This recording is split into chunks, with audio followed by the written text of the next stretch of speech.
तो अगर तुमने फाइनली थिएटर्स के अंदर देख ली है थामा, वेलकम है तुम्हारा मिड क्रेडिट सीन। वैसे पोस्ट क्रेडिट है नहीं उसमें, लेकिन मिड क्रेडिट सीन और एंडिंग एक्सप्लेनेशन वीडियो में। So hello everybody and welcome है तुम्हारा रोहन अनफिल्टर्ड के अंदर। थामा अगर तुम थिएटर्स के अंदर देख के आ चुके हो, वेलकम है तुम्हारा उसकी बात की एक्सप्लेनेशन वाली वीडियो में। वरना पहले से स्पॉइलर अलर्ट, वरना बाद में तुम कहोगे मूवी स्पॉइल कर दी मैंने तुम्हारी।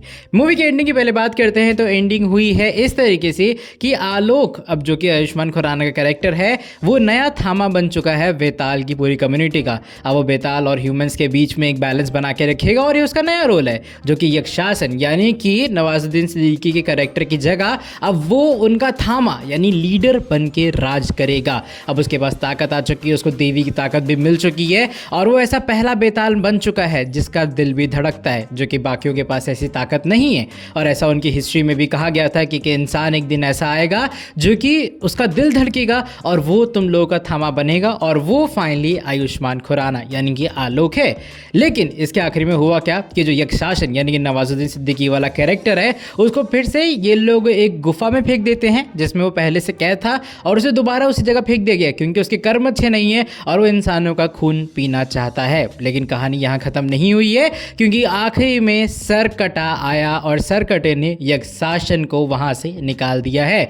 इसका सिंपल सा मतलब ये है कि अब यक्षासन और सरकटा, जो कि स्त्री के पार्ट 2 में हम लोगों ने देखा था, ये दोनों अब एक साथ मिल चुके हैं। इसका क्या आगे कॉन्टेक्स्ट रहेगा वो हम लोग बात करेंगे, लेकिन इन दोनों के मिलने के बाद यहाँ पे देखा जाता है कि भाई अपना जो आलोक और पूरे बेताल कम्युनिटी है वो देखने आती है कि यक्षासन को तो कोई छुड़ा के ले गया है। जो मंत्र पढ़ के वो कड़ी उसको पहनाई गई थी वो भी कोई खोल के ले गया, जो कि आसान काम नहीं है खोलना, जो कि बताता है कि अब सरकटा भी पहले से डबल ताकतवर हो चुका है। वो डबल पावर्स के साथ अपनी वापस आया है और अब वो ऐसी तैसी सबकी करके रख देगा। इसके बाद क्या होता है कि यहाँ पे आयुष्मान खुराना को एक उपाय बताया जाता है कि भाई अब बेताल लोगों का जो है यक्षासन है, सॉरी, वो लोगों को खून पीना चालू करेगा और वो डबल ताकतवर होने वाला है। उसको रोकने का एक ही तरीका है, अगर आलोक एक किसी भेड़िए का खून पी ले। भेड़िया और वेम्पायर्स यानी कि बेताल, इन लोगों की एक तगड़ी दुश्मनी चलती रहती है।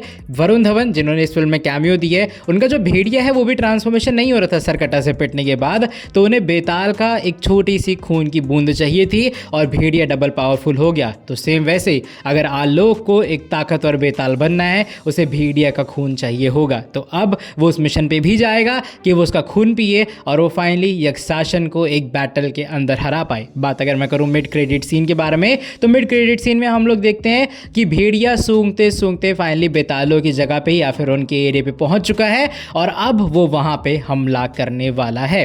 अगर तुमने फिल्म देख ली है तो फिल्म में प्लॉट यही है कि भेड़िया और आयुष्मान खुराना, इन लोगों के बीच में एक फाइट हुई है और अब जो भेड़िया, उसकी नाक बहुत तेज है, वो सूंघते सूंघते यहाँ तक आ गया और जितना वो बेतालों का खून पिएगा भेड़िया उतना ही ताकतवर होने वाला है। और अगर उसको एक खून की बूंद भी मिल जाती है वो डबल ताकतवर हो जाता है। सोचो अगर उसके पास और खून आ गया तो कहीं ना कहीं भेड़िया डबल पावरफुल बन जाएगा।